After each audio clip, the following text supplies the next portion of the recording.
Que Yamandú Orsi postulara a Carolina Cose como candidata a la vicepresidencia de la República no fue sorpresa para nadie. Que Álvaro Delgado postulara a Valeria Ripoll como candidata para el mismo cargo fue sorpresa para todos.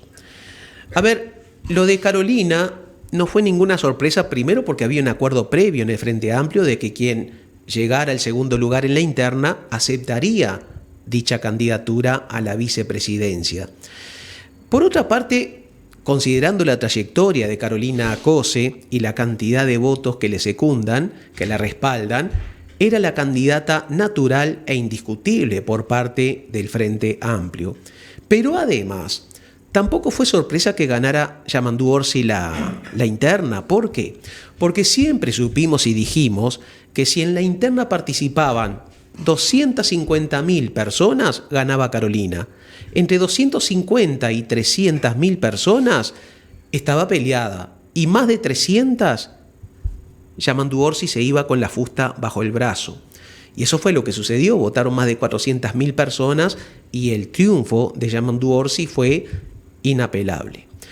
La sorpresa se dio en el Partido Nacional cuando Álvaro Delgado proclamó a la rubia y combativa panelista de Esta boca es mía.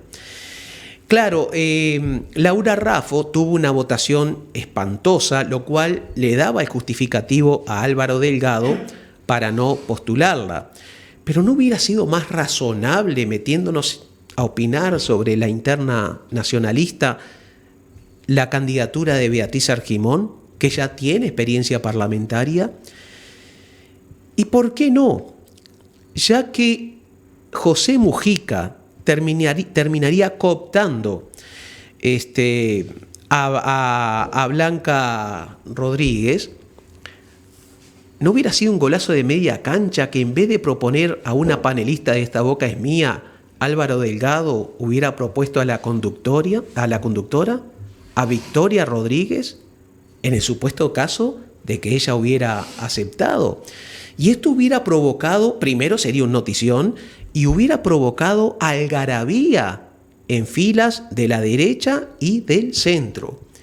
Y ya que estamos en tren de especulación, a ver, hablamos de un centro, de ese centro poco y nada definido ideológicamente, con escasa o nula información de la realidad política y que vota en base a sentimientos y escasa capacidad de análisis. Pero cuidado, porque ese sector, y esto lo trataremos luego con nuestro invitado, es el que en definitiva termina volcando la balanza en las elecciones.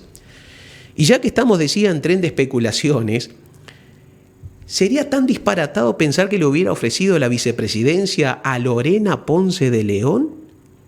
¿Ustedes se imaginan el notición, aún separada del actual presidente y sin ánimo de meterme en sus vidas privadas? Carismática, en fin, hubiera sido realmente en ese plan una gran idea para captar a ese voto indeciso y que ideológicamente no está formado para nada. Ahora, pongámonos serios, porque lo que se define en octubre no es solo entre Yamandú Orsi y Álvaro Delgado. Y cuidado con Ojeda dentro de la coalición de derecha. También se elige vicepresidente, pero también se eligen legisladores. Y es muy importante tener la responsabilidad como ciudadanos de ver muy bien la lista. Tú no eliges solo al líder, no eliges solo al que la encabeza. También debajo vienen senadores y vienen diputados. Y es muy importante que si a ti te gusta, por ejemplo, fulano para el Senado, te fijes bien quiénes van a la Cámara de Representantes. No sea que te den cualquier lista, porque normalmente hay muchas que apoyan al mismo candidato al Senado. Es más, imaginen que a Luis Lacalle Pou y a Beatriz Argimón les hubiera sucedido algo, un accidente o algo. ¿Quién hubiera quedado al frente del país? La senadora Graciela Bianchi. Si habrá que tener responsabilidad a la hora de decidir qué lista metes en la urna, ¿no? Porque hay que definir en qué manos queda el país. Ahora, pero yo quería hablar sobre el tema si Valeria o Carolina. De acuerdo al artículo 150 de la Constitución de la República, quien ocupe el cargo de vicepresidente también va a dirigir la Asamblea General y será presidente del Senado. De hecho, se le considera el senador, va a ser una senadora, número 31. Veamos, analicemos objetivamente todo esto. ¿Qué características tiene que tener quien lidere a la Asamblea General y a la Cámara de Senadores?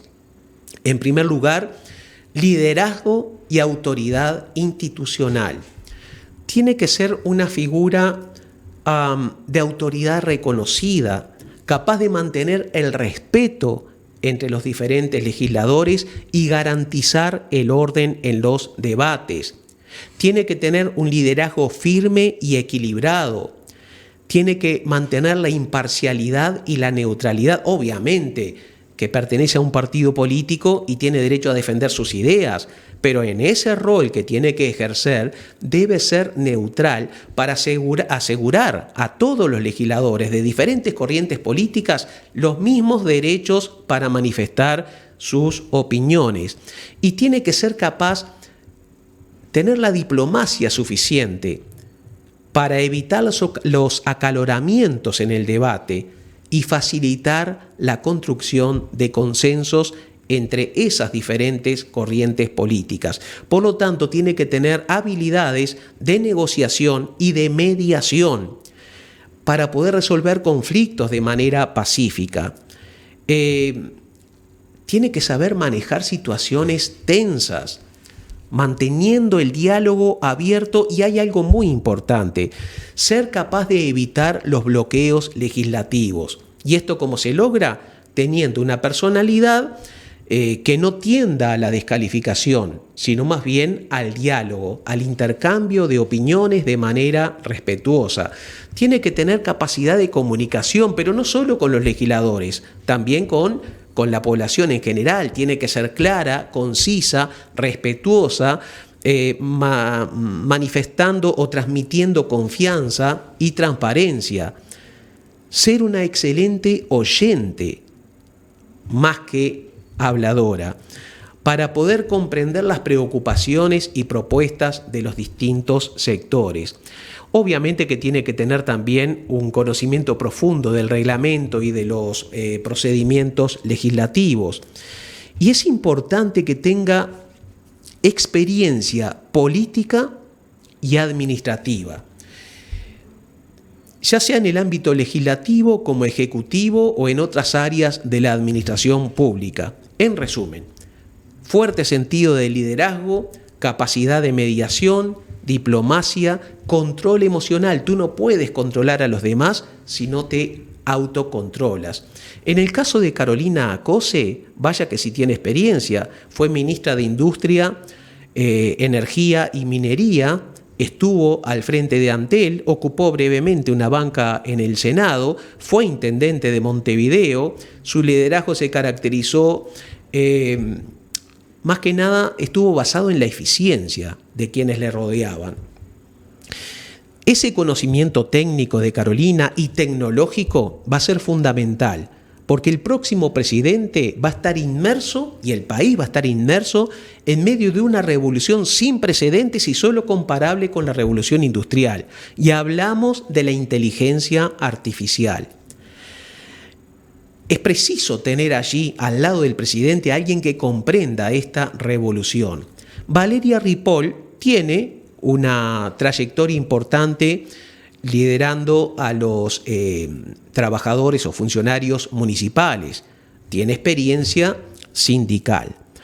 Ahora, nosotros hemos visto que en varios espacios públicos, sobre todo en el programa Esta Boca es Mía, ella tuvo varios momentos de efusividad donde levantaba la voz, donde demostraba cierta falta de control. Y no son las características adecuadas, obviamente, para dirigir la Asamblea General o la Cámara de Diputados.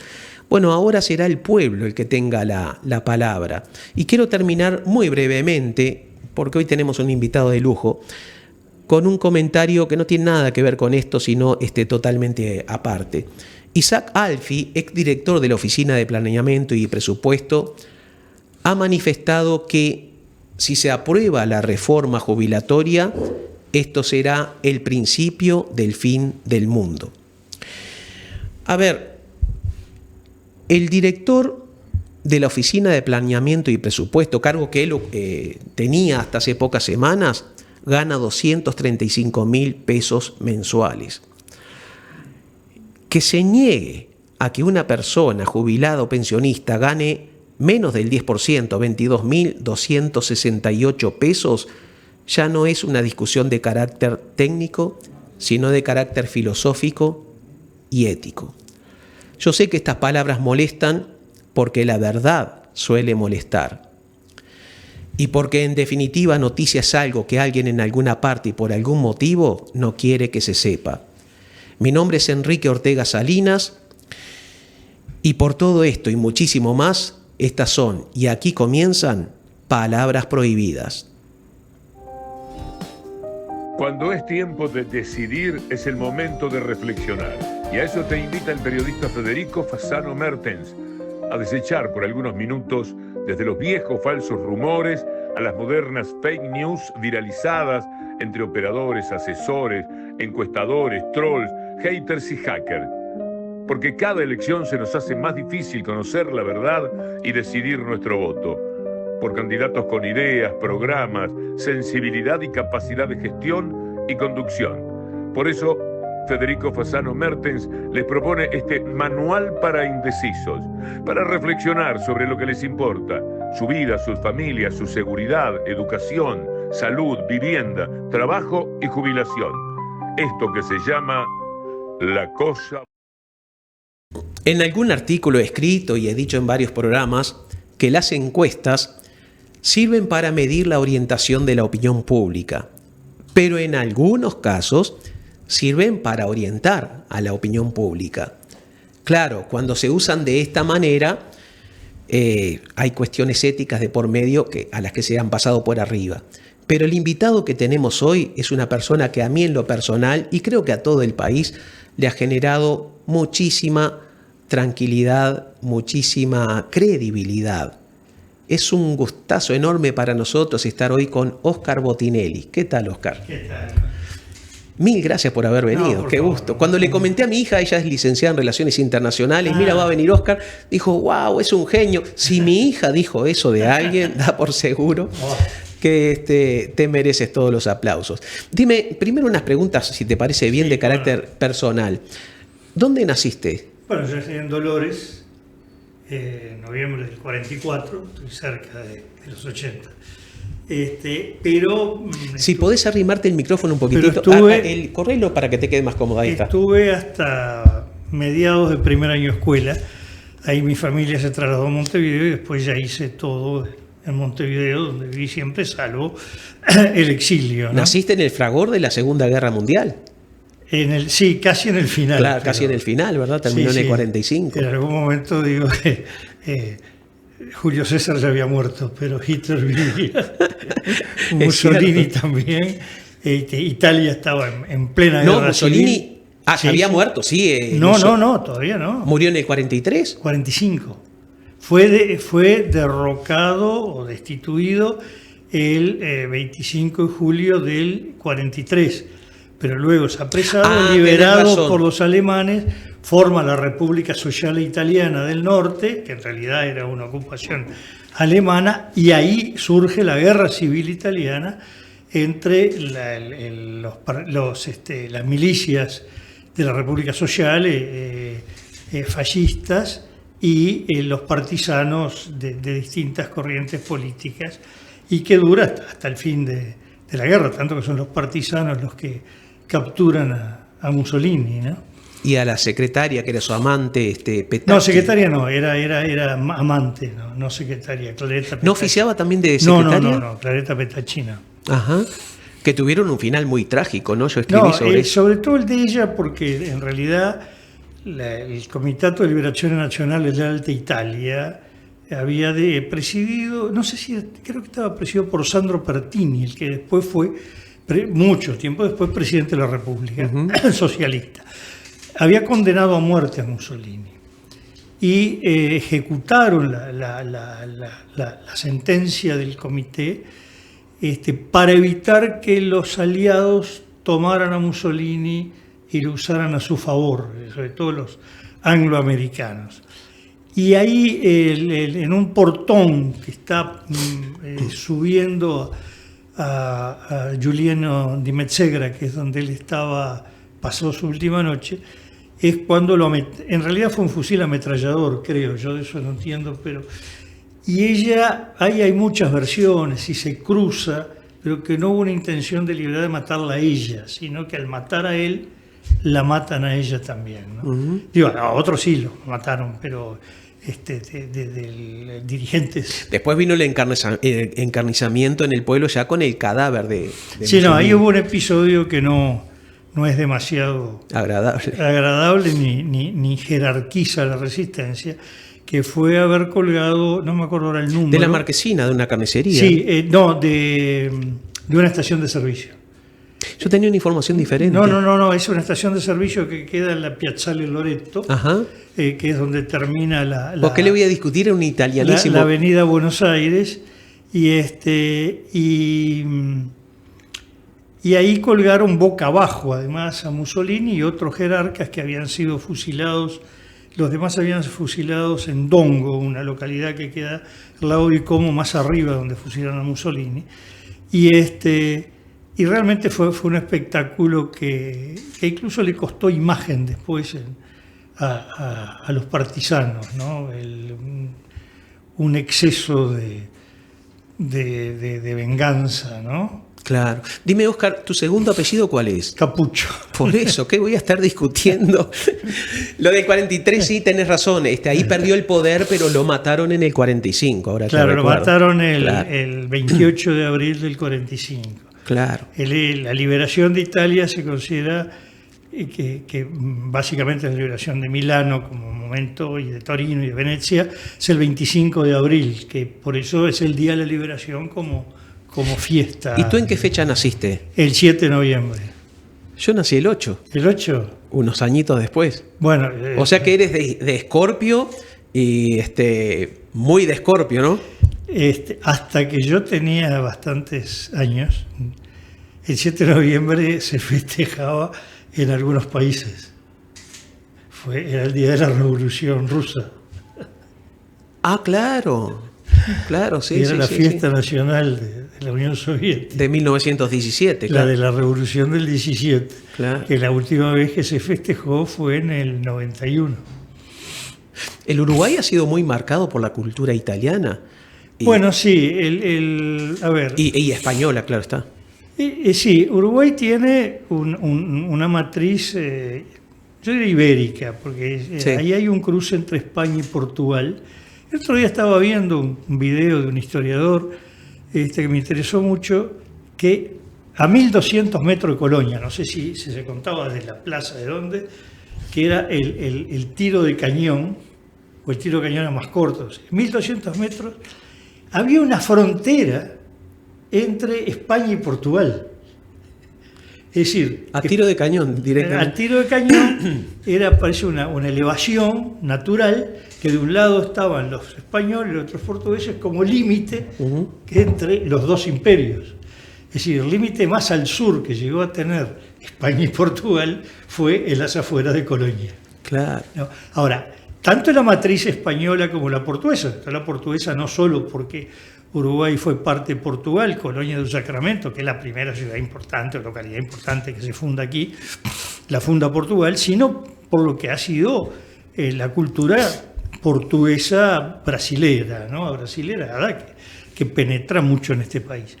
Lo que pasa es que cuando vienen ya las inmigraciones, que la gran oleada empieza en 1870, que es la gran oleada emigratoria de Europa. Se considera la migración transoceánica más grande de la humanidad.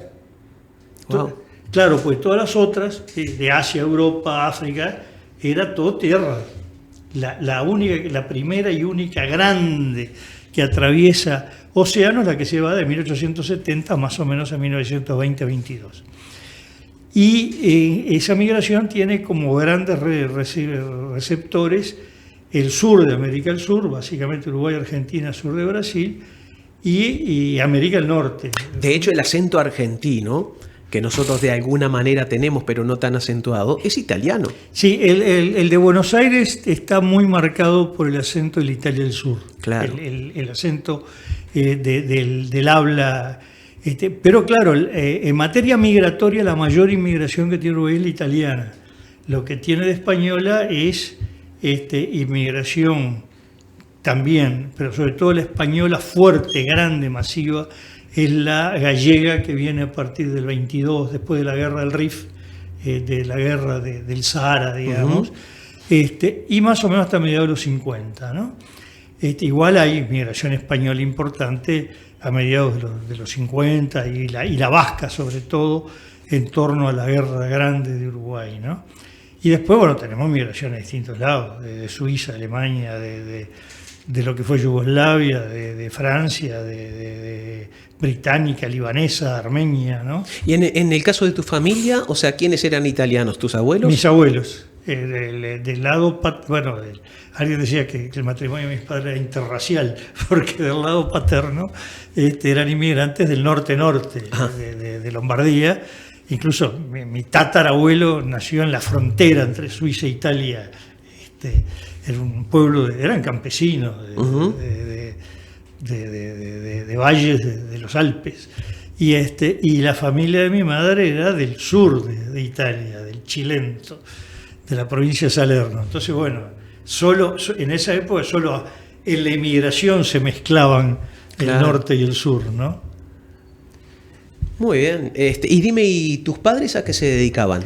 Bueno, mi padre fue médico, fue esos ascensos que provoca. Bueno, en realidad los ascensos se fueron dando dentro de Italia, pues mi tatarabuelo era campesino, pero mi bisabuelo ya tenía un taller de tintura de telas, de seda, y ya mi abuelo, que se recibió ya, era contable, que equivalía más a un título terciario, llevar contabilidades, y que fue el emigrante, y después mi padre ya fue médico, un cirujano, radiólogo, fue diputado, fue senador, así que bueno. No sabía eso de que tu padre había sido... Sí, fue vicepresidente del Partido Nacional, mi padre. Tú sí habías sido cronista parlamentario del diario El País. Del diario El País, sí. Bien, ¿y tu mamá? No, mi madre, una persona que tuvo una formación personal, sobre todo en materia de arte, pintaba, tenía una gran cultura musical, pero como era común en la época, era esposa de, es decir, se ocupaba de la casa, de la familia. ¿No? ¿Cuántos hijos tenés? Tengo 3 hijos, 2 varones, el mayor Eduardo, que es conocido, es magíster en sociología, director de Factum, el segundo está en otras lides, es psicólogo clínico, y la menor es licenciada en química, doctorante. Yo estoy pensando en asado en tu familia. ¿De qué diablos conversarán cuando a cada uno le interesa un tema? No, pero mi hija está en Factum, se encarga de toda la parte de programación, informática y en parte organización. Ella se especializaba. De hecho, estuve a un milímetro de decirte que trajeras alguna chica, no sabía lo de tu hija, de la empresa, porque salvando a Karina Sosa, que vino el otro día, todos hombres. Digo, quería un poco variar de haberlo sabido, pero no va a faltar oportunidad. Sí, no, mi hija, mientras se dedicó a la química, hacía química cuántica. La química cuántica, que su esposo es doctorado en química cuántica, maneja todo por computación. Entonces, al final terminan aprendiendo de programación, maneja mucho todo lo que sea software, y por lo tanto al software en Factum fue apenas un ajuste, ¿no? Fíjate, yo hablé de la inteligencia artificial, está revolucionando absolutamente todo. El otro día necesitaba escribir un artículo sobre las distintas reparticiones del Estado, cómo se entrecruzan o sea, oficinas y reparticiones y direcciones y ministerios que a nivel nacional y departamental que trabajan de manera totalmente desorganizada. Pero si no fuera por la inteligencia artificial que me permitió hacer un clic y en 5 segundos obtener toda la información, hubiera pasado meses. Sí. Meses. Y me imagino que a ustedes también les habrá cambiado un poco, ¿no? Bueno, sí, está ayudando, aunque en general el cúmulo de información que nosotros usamos es información que uno elabora directamente, por lo tanto, es información primaria. La inteligencia artificial lo que procesa la información secundaria, es decir, toda la que ya está almacenada. Claro. Nosotros producimos información, ¿no? Y yo siempre hago el chiste en los últimos tiempos diciendo, la inteligencia artificial me importa, no la voy a desconocer, pero importa más si mejorar la inteligencia natural. Sí, claro, por supuesto. Y en eso, a propósito, ¿cómo ves tú el nivel, sin ponerte en el compromiso de generarte enemistades, obviamente, ¿no? Porque tú eres una persona que creo que sos querido y respetado por todo el espectro, ¿no? El nivel parlamentario de esta legislatura que está ya llegando a su fin. Bueno, yo creo que, sin desmerecer a nadie, ¿no? La diferencia creo que se está produciendo de largo tiempo sociológica. Hasta determinado momento no es fácil marcar un momento exacto. Claro. Sobre todo los diputados del interior, pero también los de Montevideo, en listas grandes, eran profesionales y mucho abogado. El interior, sobre todo abogados, médicos, la idea que el referente para la gente era el profesional. Uh-huh. Y en Montevideo las listas por ejemplo, yo sé, Luis Valle, buscaba decir, bueno, yo quiero parlamentarios que sepan defender al gobierno en el Parlamento, entonces los más estudiosos, los mejores oradores, porque consideraba que los votos no necesitaba que los buscaran los que iban a ser candidatos al Parlamento. Entonces, era casi una selección de personas. Luego ya se empieza a desintegrar esos grupos tan verticales que podían seleccionar la gente porque eso no iba a depender los votos. Y en el interior se da que ya los referentes empiezan a ser gente que no tenía por qué ser considerada una especie de pope, sino más bien alguien más igual a los demás, ¿no? Y sobre todo muchos buscando gente con mucha vinculación a todas las actividades sociales de todo tipo, desde un centro comercial, un club deportivo, ayudar al hospital, que no necesariamente era que era al doctor fulano de tal. Y en Montevideo los grupos al ir un poco desverticalizándose lleva cada vez a la competencia, bueno, que salgan a buscar votos, que trabajen el territorio. Y bueno, el que trabaja el territorio no necesariamente es el que tiene condiciones específicas para el estudio de leyes o el debate parlamentario, pero por otro lado es el que aporta vivencias muy fuertes de tener contacto con lo que vive, lo que sufre o lo que desea cada uno en la calle, ¿no? Claro.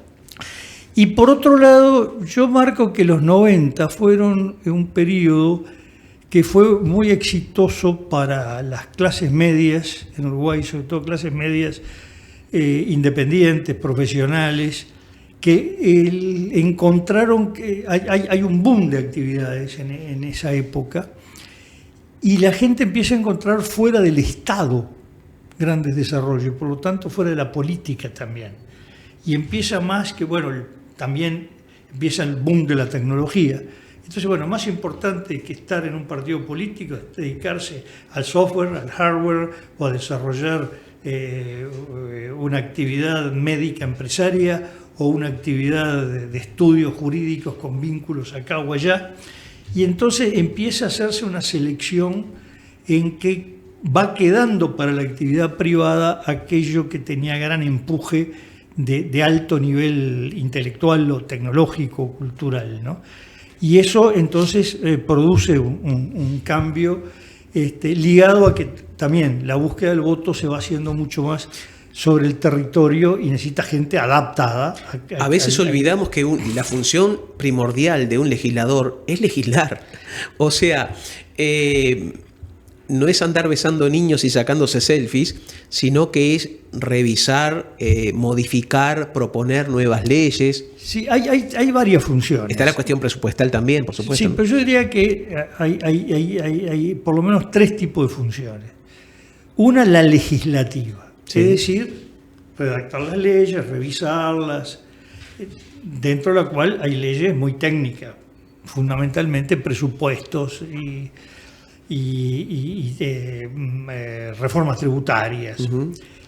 Pero hay otra función que es política, porque el Parlamento, y cada vez se está olvidando más, que el presidente de la República en Uruguay no tiene libre decisión de los ministros. Esto se está olvidando. Más aún, cuando hubo una crisis el año pasado, con el Ministerio de Vivienda, desde el Frente Amplio salió a decir que si un ministro no renunciaba, era insubordinación o desacato, una versión vertical de la labor del presidente. Cuando uno de los que está en el proceso de fundación del Frente Amplio fue la segunda persona que en la historia de Uruguay se niega a renunciar, que fue Enrique Error. Es verdad. La Constitución establece, el tema no es ser piedeletrista de la ley, sino el concepto. El presidente de la República designará los ministros entre personas que por contar con respaldo parlamentario aseguren su permanencia en el cargo. Es decir, el presidente no es designo al que se me antoje, designo al que tenga respaldo parlamentario. Implícita o explícitamente, puede ser, sí. Supongo que lo tengo, pero implica por lo menos un mínimo nivel de consulta, un mínimo nivel de decir, bueno, si apoya esto, aquello, hay 50 diputados que respaldan al ministro, hay 16 senadores. Y más cuando no se tiene la mayoría parlamentaria. Pero aunque se tenga mayoría parlamentaria, ¿sí? El presidente, el Frente Amplio, el primer gabinete del Frente Amplio lo integra el líder del MPP, el líder de Asamblea Uruguay, el líder del Partido Socialista, la secretaria general del Partido Comunista, entre el vicepresidente y 2 ministros, las 3 figuras liderales de la Alianza Progresista. Es decir, claramente como Vázquez formó un gabinete con respaldo parlamentario, donde estaban de lo que en ese momento se llamó Frente Amplio Encuentro Progresista Nueva Mayoría, estaban todos los sectores salvo el Nuevo Espacio, que estaba a nivel de una subsecretaría, no me acuerdo en este momento, o la dirección macroeconómica, pero no de ministro. Pero después estaban las cabezas de 6 de las 7 corrientes del frente. Claro. Entonces, eso es respaldo parlamentario. Miramos para atrás, los gabinetes que forman Sanguinetti, 2 veces. Bueno, Sanguinetti el primero fue distinto, una etapa, la transición de la dictadura tuvo peculiaridades. Pero la segunda administración de Sanguinetti, la de la Calle y la de Valle, bueno, fue una composición para llegar a una mayoría parlamentaria. Claro. Sí, porque en el caso de la primera presidencia de Sanguinetti, cuando nombró al general, creo que era teniente general, Hugo Medina, ¿te acordás? Pero eso era un acuerdo más con el sector militar. Era una época muy especial, diferente. No, pero eso fue a mitad de gobierno. Arranca el gobierno Juan Vicente Chiarino. Es verdad, arrancó Chiarino, sí. Bueno, pero no deja de ser una negociación con la parte castrense para mantener las aguas tranquilas. Bueno, lo que pasa es que ahí fue un periodo donde jugó por un lado la concertación entre todos los 4 partidos, el Partido Colorado, el Partido Nacional, el Frente Amplio y la Unión Cívica del Uruguay, una concertación que duró más o menos 3 años, que la única excepción, digamos, de cosa realmente importante que salió, que no hubo concertación, fue lo que terminó llamándose ley de caducidad, que ahí sí hubo una división entre el Partido Nacional y el Partido Colorado de un lado y Frente Amplio, y Unión Cívica también de ese lado y del otro lado el Frente Amplio, pero y también, bueno, estaba la transición militar también que implicaba determinadas medidas o cuidados que había que tener. Pero las demás fueron claramente la búsqueda de apoyo parlamentario. En este momento, en este país, prácticamente los gobiernos han tenido todos apoyo parlamentario. Entonces, cuando dice, voy a nombrar un ministro porque yo lo decido como presidente, bueno, si el Parlamento se lo tolera, no hay problema. Pero hay un momento que no se lo va a tolerar, ¿no? Te invito a una pequeñísima pausa. Sí, cómo no. Germán, vamos a pasar los que consideramos nosotros los tweets de la semana. Es muy breve la pausa y ahí vamos a sacar los puñales para las próximas preguntas, ¿sí?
Óscar, te quería preguntar por lo siguiente, con respecto a la ley electoral y el respeto que podamos tener o no en el Uruguay sobre las distintas normativas.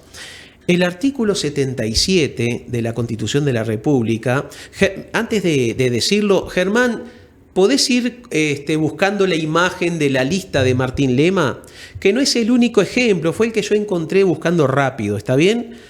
El inciso quinto de la Constitución de la República dice lo siguiente, que el presidente de la República, al igual que los miembros de la... Quiero ver si lo tengo para decirlo en forma literal, pero lo digo de memoria, tienen que abstenerse o tienen impedido formar parte de comisiones o de las direcciones de los partidos políticos, pero lo más importante es, no pueden formar parte de los órganos de decisión de los partidos y no pueden participar de la campaña electoral. ¿Tú lo tienes ahí? Me gustaría que lo leyeras en forma literal. Sí, dice, el presidente de la República y los miembros de la Corte Electoral. Es un solo sujeto. Por lo tanto, la obligación es para ambos.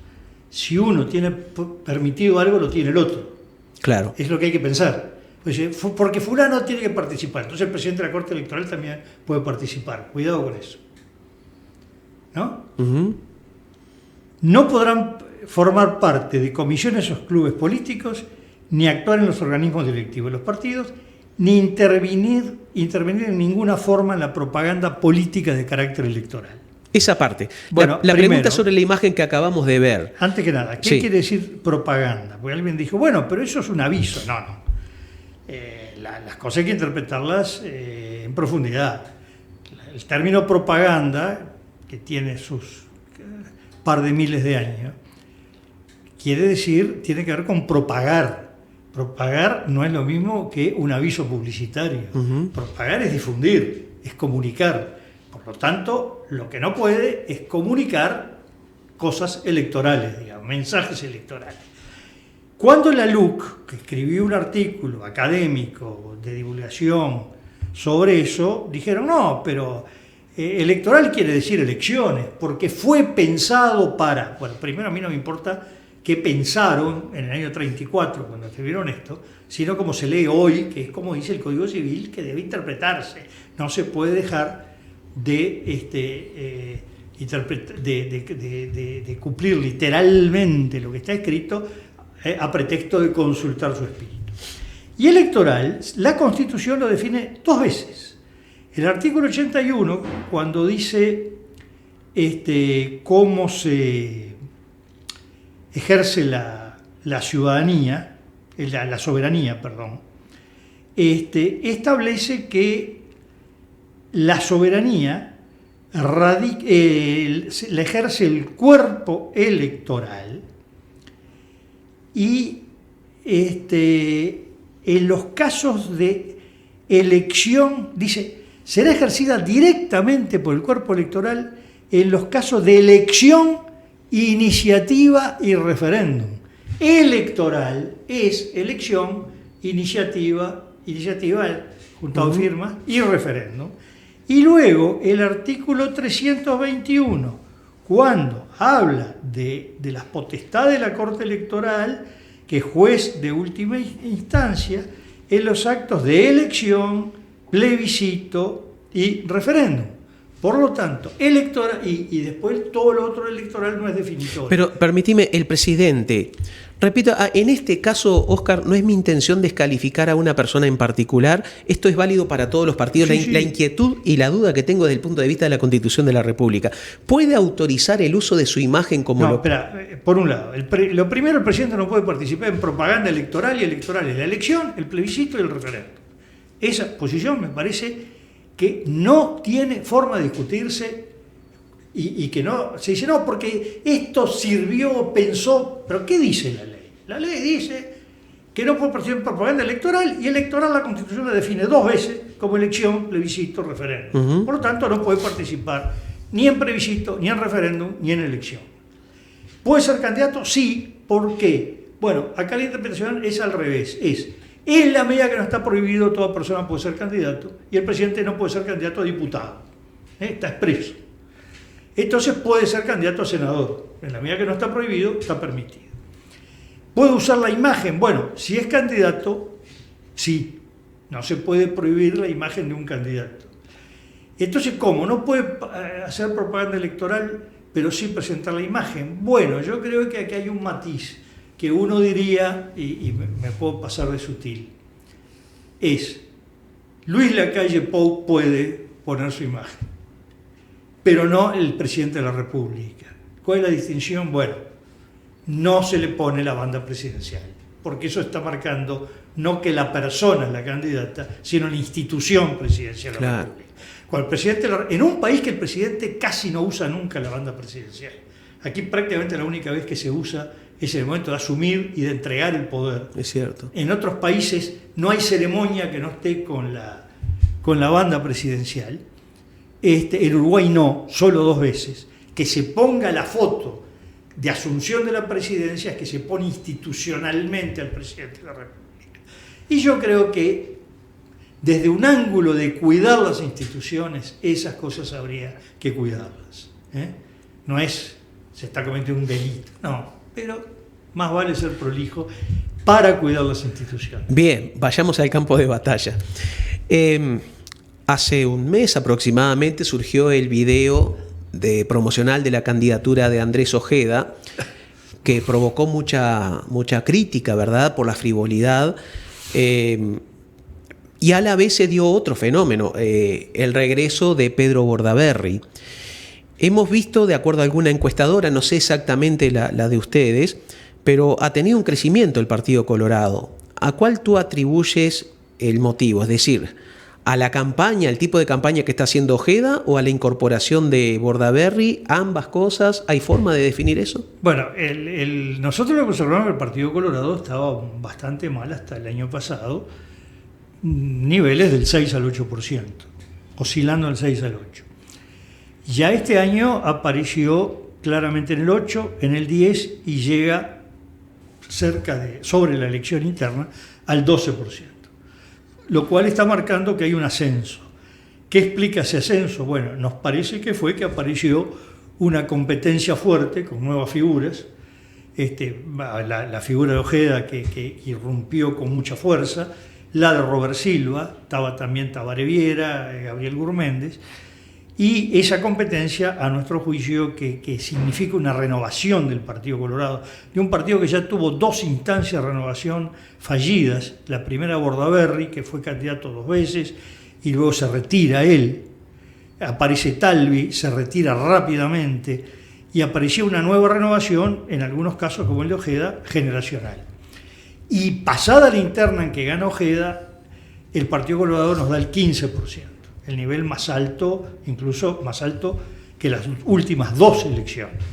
Y ahí no podemos saber, porque concurrentemente al fenómeno Ojeda y al resultado de la elección interna es que emerge Bordaberry. Te escucho, entonces, si me permitís, pero te voy firmando el libro. Cómo no, encantado. Entonces no es fácil desentrañar, y es probable que no solo aportó Ojeda y Bordaberry, sino que se aportó la combinación de los dos. Un partido que se potencia con 2 figuras. Una es la reentrada de alguien que llegó al Partido Colorado después de la debacle de 2004, que tenía el 10%, lo llevó al 17%, no lo sostuvo, pero sí levantó al Partido Colorado, y una nueva figura que de nueva generación además, ¿no? Uh-huh. Entonces me parece que la suma de Ojeda y Bordaberry ha generado además una interesante competencia al interior del Partido Colorado, que lo ha revitalizado.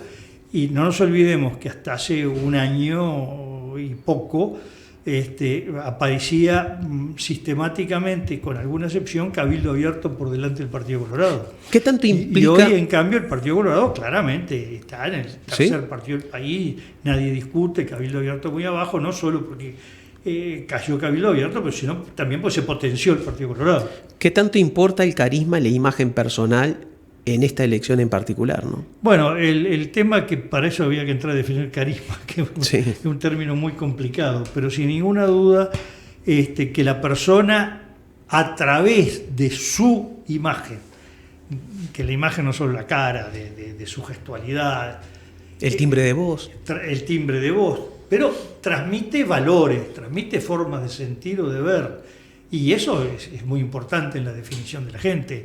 El guiarse por el carisma no es un acto frívolo, porque a través de eso la persona recibe muchos mensajes. Claro. Te voy a obsequiar, Oscar, no te voy a pedir una opinión porque te pondría en un gran compromiso. Este libro, El Otro Luis, que ya está agotando la 3ª edición, y aunque puedas discrepar con las concepciones filosóficas que allí pongo, hay mucho material, 400 páginas, que espero que de algún modo te sean útiles. Oscar, mira, yo quiero respetar tu tiempo porque sé que te están esperando y tienes un compromiso. Antes de darte lugar para un redondeo, cuando tú mencionaste lo de Enrique Erro, hoy yo no sabía con qué terminar y recordé una anécdota de Wilson Ferreira Aldunate que la dejo entonces para el cierre. Pero antes, un breve pronóstico, algo con respecto a estas elecciones. Bueno, que no sea como lo del clima. Yo estoy esperando la tormenta que anunciaron para el fin de semana. Creo que es más predecible el clima. ¿No? ¿Sí? Esta es una elección que la primera característica es la elección de menor impacto en la ciudadanía, pero no solo impacto, pues dice, bueno, no, lo que pasa es que ahora la gente tiene otra forma de comunicación, no va a los actos, no, pero tampoco se ve inquietud en la gente. Yo siento que cuando a mí me paran en la calle a preguntar quién gana, es casi a quién le apuesto, a qué número juego en la lotería o el 5 de oro, y no cómo va a cambiar mi vida. Me parece que el problema grande, y esto sí lo hemos visto en los estudios, es que es muy grande, diría, no menos de 8 de cada 10 uruguayos, que no cree que el resultado de la elección le cambie la vida de él, de su familia o el futuro de los hijos. ¿Hay muchos indecisos? ¿Verdad? Y sobre esto he visto que luego dice, esto quiere decir que todo el mundo está contento. No, ese es otro tema, a ver cuántos están contentos y cuántos no. Esto quiere decir que está bien, no tiene miedo que deje de estar bien por la elección. Pero el que está mal no tiene esperanza de estar bien por el resultado de la elección. ¿Sí? No es un síntoma de que se está bien o mal el decir la elección no me cambia la vida, sino no veo que se puedan producir cambios. ¿Por qué? Bueno, daría muy largo también, porque también se está viendo que cada vez dentro de los países hay menor poder de decisión, por ejemplo, que vienen muchas decisiones del exterior, que es más lo que nos pueden afectar fenómenos externos que internos. Son muchas las razones que puede haber, por lo cual la gente no siente esta elección como un cambio de vida, como por ejemplo sí lo sintió en el 2004 y en cierto modo el 2019. Es decir, el Frente Amplio llegó a tener un nivel de cansancio en muchos sectores del electorado, gente que quería quiere un cambio. En este momento uno lo que nota es que puede haber más bien una idea de cambio, pero no necesariamente porque mejore eso, ¿no? Entonces eso hace que sea una elección donde los bloques no desnivelan demasiado entre sí, donde va a haber un relativo equilibrio y donde va a haber, un balotaje que va a depender mucho de cómo termine conformándose el Parlamento el 27 de octubre. Yo creo que eso sí va a incidir mucho en el balotaje. No es lo mismo que termine el Senado empatado y vaya a desempatar la persona que se elegida vicepresidente de la República, a que uno de los bloques aparezca con 16 senadores diciendo, ya acá hay una mayoría. Me parece que eso es muy, muy, muy decisivo, ¿no? Solo un minutito para regalarte esta anécdota que seguramente la conozcas. Germán, luego de esta anécdota, ahí sí cerramos el programa, unos minutitos antes de lo habitual para respetar los tiempos de Óscar. Y antes de contarlo, Óscar, ha sido un tremendo placer tenerte aquí. Gracias, y ven cuando quieras. En 1973, tú lo viviste, lo vas a recordar, había ruido de sables. Y se había pedido el desafuero de Enrique Erro. Sí. Y en el Partido Nacional habían dos legisladores que se oponían a dar el desafuero, o más bien no se sabía lo que iban a hacer, que eran Carlos Julio Pereira y el mejor adversario que ha tenido el Frente Amplio, el más digno adversario que ha tenido el Frente Amplio en toda su historia, llamado Wilson Ferreira Aldunate. Y se reunieron con Wilson en particular para convencerlo de que había que dar el desafuero, ceder con eso, de Enrique Erro. Y le dijeron, Wilson, hay que dar el desafuero si no va a venir un golpe de Estado. Así dijo. Y no les contestó. Y cuando llegó en el Senado la hora de hacer uso de la palabra y de votar, Wilson Ferreira Aldunate recordó algo que le habían dicho pocos minutos antes. Sus compañeros de partido le dijeron, hay que salvar las instituciones democráticas. Hay que entregar a un compañero para salvar las instituciones democráticas. Recordemos que Enrique Erro no era del Partido Nacional, era un adversario. Entonces, cuando le tocó el turno, y esto forma parte es una página de las mejores de nuestra historia nacional, Wilson Ferreira dijo, yo para salvar las instituciones democráticas de este país estoy dispuesto a entregar a un compañero. Y muchos en sus filas respiraron tranquilos. Pero él remató diciendo, pero a un adversario jamás. Genial. Se me eriza la piel cada vez que lo recuerdo. Nos vemos el martes que viene a la hora 20 cuando regresemos con más Palabras Prohibidas. Debemos instrumentar medidas que fortalezcan la transparencia y la ética en la función pública. Es necesario que fortalezcamos a la JUTEP como máximo órgano anticorrupción. Vamos a regular las donaciones anónimas y aportes de empresas privadas a los partidos políticos. Y vamos a limitar y regular las designaciones directas en todas las dependencias del Estado, todas. Es inadmisible que continúe el exceso de designaciones directas, abiertas o encubiertas, en distintos organismos públicos. Para hacer posible este Uruguay que proponemos, es imprescindible que gobierne la honestidad. Nos une la esperanza. Yamandú, presidente.